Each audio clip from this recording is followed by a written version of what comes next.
रामदेव और आचार्य बालकृष्ण दोनों supreme court में पहुंच चुके हैं और भ्रामक विज्ञापन मामले की सुनवाई सुप्रीम कोर्ट में आपको बता दें चल रही है। इस पूरे मामले में रामदेव और आचार्य बालकृष्ण की मुश्किलें बढ़ती हुई नजर आ रही हैं। सुप्रीम कोर्ट ने रामदेव और बालकृष्ण को फटकार भी लगाई।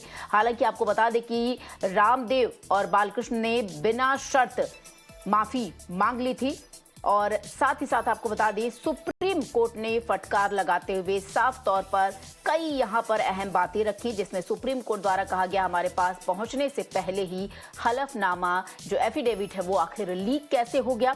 और इसके अलावा आपको बता दें कोर्ट में हियरिंग लगातार चल रही है और उसमें तमाम ऐसी बड़ी बातें हैं जो कोर्ट द्वारा कही जा रही हैं।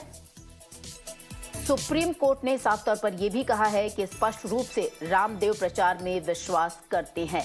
तो ये बड़े झटके के तौर पर और कोर्ट का रुख कितना सख्त है ये भी इस हियरिंग से सामने आ रहा है। सीधे रुख करेंगे हमारे सहयोगी रामी का, जो इस वक्त हमारे साथ जुड़ गए। रामी, इस पूरे मामले में आपसे ज्यादा अपडेट चाहेंगे। फिलहाल जो हियरिंग है वो चल रही है, यहाँ पर कोर्ट का रुख साफ है। हालांकि रामदेव और बालकृष्ण द्वारा माफी भी मांगी गई बिना किसी शर्त के, बावजूद इसके लगातार हियरिंग से कोर्ट का रुख सख्त बना हुआ है। क्या कुछ ऑब्जर्वेशन आ रहे हैं? भारतीय उच्चतम न्यायालय ने बाबा रामदेव द्वारा दाखिल किया गया माफीनामा स्वीकार नहीं किया है। मैं आपको याद साफ बता दूं, अभी जो मैटर हेयरिंग जिसमें ऑनगोइंग है उसमें रामदेव बाबा और बालकृष्ण द्वारा एक माफीनामा दर्ज किया गया था। ये दूसरा माफीनामा आया है जिसको उन्होंने कहा था कि हम अनकंडीशनल अपॉलॉजी सबमिट कर रहे हैं सुप्रीम कोर्ट के सामने, परंतु ये सुप्रीम कोर्ट की पीठ ने इसको एक्सेप्ट नहीं किया। सुप्रीम कोर्ट ने कहा हम आपका माफीनामा स्वीकार नहीं कर सकते और इस मामले की सुनवाई 10 दिन बाद रखे जाने की मांग भी करी गई है। रोजगी के द्वारा जो सीनियर एडवोकेट रामदेव बाबा के लिए आ रहे हैं, उन्होंने कहा आप प्लीज अगर इस माफीनामे को स्वीकार नहीं कर रहे हैं तो आप इस मामले की सुनवाई 10 दिन तक टाल दीजिए, इसको 10 दिन बाद सुनिएगा। जज साहब का ये भी कहना था कि हम लोग अंधे नहीं है, हमें साफ दिख रहा है कि जनता को मिसलीड किया गया था एडवर्टाइजमेंट के द्वारा, जो कोरोनिल और ये सारी दवाइयों के द्वारा और एलोपैथिक की दवाइयों को डिटेन करने की भी साजिश थी और ये सर्जरी का भी मामला बनता है, ये भी कहा गया था सुप्रीम कोर्ट की पीठ के द्वारा।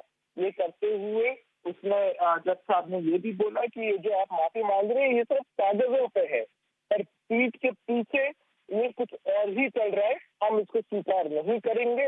ये जानबूझ के हमारे ऑर्डर का वायलेशन था, हमने आपको मौका दिया था, आप इस गलती को सुधारने का भी मौका दिया था कि आप इस गलती को सुधार लीजिए, परंतु इसके बावजूद ये गलती आपकी तरफ से नहीं सुधारी गई है, तो हम आपका अब माफीनामा कैसे स्वीकार कर लें।